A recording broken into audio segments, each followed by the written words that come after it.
ছিল আলহামদুলিল্লাহ।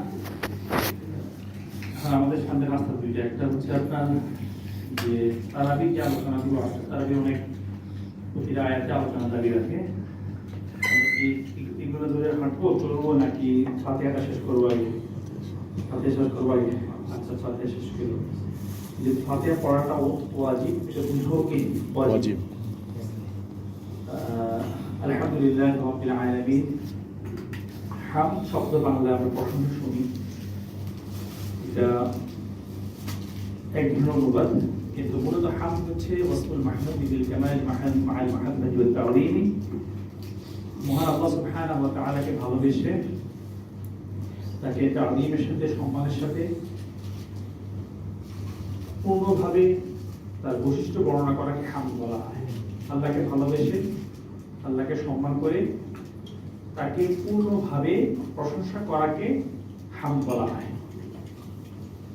তাহলে আলহামদুলিল্লাহ মানে সকল হামদ, আসলে সকল প্রশংসা বলে খুবই এখানে ইমাম সামনেও বুঝে যাবে ইনশাআল্লাহ। একমাত্র সত্য ইলাহ আল্লাহর জন্য সকল হামদের মালিক। লামের দুইটা অর্থ, লাম লিতামলিক, লাম লিতাখসিস, তাখসিস ইস্তিহকাক বোঝায়। যে লাম হচ্ছে এই হামদের একমাত্র মালিক আল্লাহ, এই হামদের একমাত্র যোগ্য হচ্ছেন আল্লাহ, আর কেউ না, এই অর্থ করা। অর্থাৎ আল্লাহ সুবহানাহু ওয়া তাআলার জন্য হামদ, আর কারোর জন্য হামদ না। কেন এই পরের শব্দগুলোর প্রতি কেন জবাবটা আসবে যে সব হামদ আল্লাহর জন্য কেন, এবং সকল হামদ আল্লাহ পাবেন আর কেউ পাবেন না কেন? রব্বিল আলামিন, কারণ তিনি কি?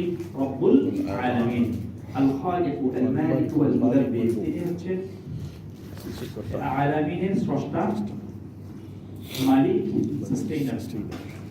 টিকে থাকার জন্য যা কিছু দরকার সব আল্লাহ সুবহানাহু ওয়া তাআলা দিয়ে থাকেন। যিনি রব, স্রষ্টা তিনি, মালিক তিনি, এবং তিনি পরিচালক বা সাস্টেইনার। সাস্টেইনার বলতে ভালো হয়, পরিচালক খুব লিমিট বোঝায়, জিনিসটা লিমিটেড জিনিস বোঝায়।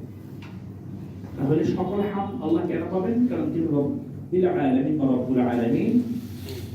রব্বুল আলামিন, আল আলামিন শব্দের অর্থগুলো আমরা বাংলা পেয়ে থাকি যে জগৎসমূহ বা বিশ্বজাহান, কিন্তু আলামিন শব্দের অ্যাকচুয়াল অর্থ হচ্ছে কুল্লু মা সিওয়াল্লাহ, আল্লাহ ছাড়া যা আছে সবই এই আলামিনের অন্তর্ভুক্ত।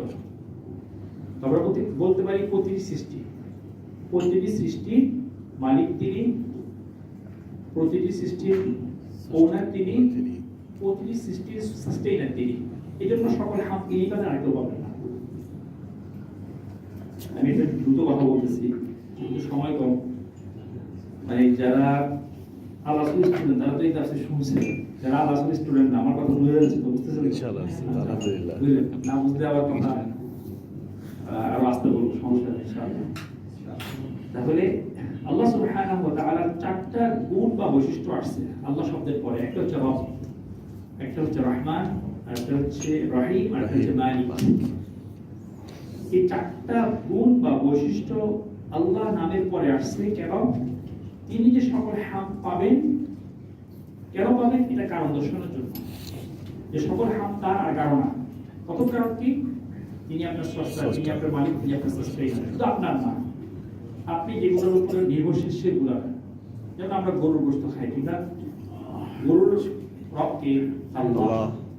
গরু ঘাস খায়, এই ঘাসের রবকে আল্লাহ। ঘাসের কি দরকার হয়? আলো, বাতাস, মাটি, সেটার রবকে আল্লাহ। সাস্টেইনার অর্থ হচ্ছে যে আপনি টিকে থাকার জন্য যা কিছু দরকার সেটার মালিকও তিনি, সেটা নির্ভরশীল যেগুলো সেটার মালিকও তিনি। এভাবে পুরো সার্কেলের মালিককে আল্লাহ। এটা হাম কার হবে? আল্লাহ, কারণ না। এখানে আরবিকে আপনার হাম শব্দটা এটা একটা ক্রিয়াবল, ক্রিয়াবল, কিন্তু এটা আসলে আরবিকে একটা অনন্য বৈশিষ্ট্য বা সৌন্দর্য। ক্রিয়াবল হওয়া সত্ত্বেও এটা কখনো অবজেক্ট নাম হিসেবে আসতে পারে, কখনো এটা আপনার সাবজেক্ট হিসেবে আসতে পারে, কখনো এটা ইসমুল মাফউল বলা হয়, সেই ইসমুল তাফদীল অর্থে আসতে পারে, বিভিন্ন অর্থে আসতে পারে। এটা আরবিকে এটা হয়, অন্য ভাষা হয় কিনা আমি জানি না, বাংলায় করে দেখিনি। এর মানে হচ্ছে এটা মাহমাদও বোঝায়। মাহমাদ মানে প্রশংসা জাগে এমন সময়, ইসমুল জাফ বলা হয়। অর্থাৎ যেখানে যেখানে যখন যখন প্রশংসা বিষয় আসে প্রশংসা কার জন্য হবে? আল্লাহ সুবহানাহু ওয়া তাআলা। এটা বোঝাচ্ছে আলহামদুলিল্লাহ রাব্বিল আলামিন। তাহলে রবের কয়টা অর্থ? তিনটা। আল মালিক, আল্লাহ যেহেতু মালিক, আমরা কি? মামলুক। মানে মামলুক, তার মালিকানা মুক্ত। আল্লাহ যেহেতু খালিক, আমরা মাখলুক। তিনি স্রষ্টা, আমরা তার কি? সৃষ্টি। আল্লাহ সুবহানাহু ওয়া তাআলা মুদাব্বির, তিনি সবকিছু প্রোভাইড করেন। এই প্রোভাইডের জিনিসটা আমরা পাই, আমরা মুদাব্বার। তাহলে এটা বোঝায় যে এই কথাটা যে আমরা বলতেছি, তিনি সকল কিছুর মালিক, তিনি সকল কিছুর স্রষ্টা, তিনি সকল কিছুর সাস্টেইনার, এই কথার মানেই হচ্ছে আসলে আপনি কেবলমাত্র তারই ইবাদত করবেন, আর কারো ইবাদত করবেন না। ভাই, আপনার আমাদের বিভিন্ন যে ফোর্সেস গুলো আছে, সেখানে দেখবেন যিনি ঊর্ধ্বতন অফিসার, তার নামে মানে কথার আগেও তাকে সম্বোধন করার সময় কথার আগেও স্যার, পরেও স্যার, একাধিকবার স্যার বলে। আমি ডিউটিতে পড়াইছি প্রায় 3 বছর মতো, দেখতাম যে আর্মি অফিসাররা একজন কিভাবে স্যার বলে, বুঝেছেন? হ্যাঁ স্যার, স্যার, ইয়েস স্যার, মানে একটা কথা সে মান্য করতে গিয়ে কতবার যে স্যার বলতেছে, এটা আনুগত্য প্রকাশ করার জন্য অসম্ভব। আল্লাহ সুবহানাহু ওয়া তাআলা এই জিনিসটা আমাদের মুখ দিয়ে বের করতেছে যে আমি খালিক, তোমরা মাখলুক। আমি মালিক, তোমরা মামলুক। আমি মুদাব্বির, তোমরা মুদাব্বার। এই কথা বলার অর্থ কি? এই কথা বলার অর্থ আমরা তাকে ইলাহি হিসেবে মানব, কাউকে ইলাহি হিসেবে মানব না।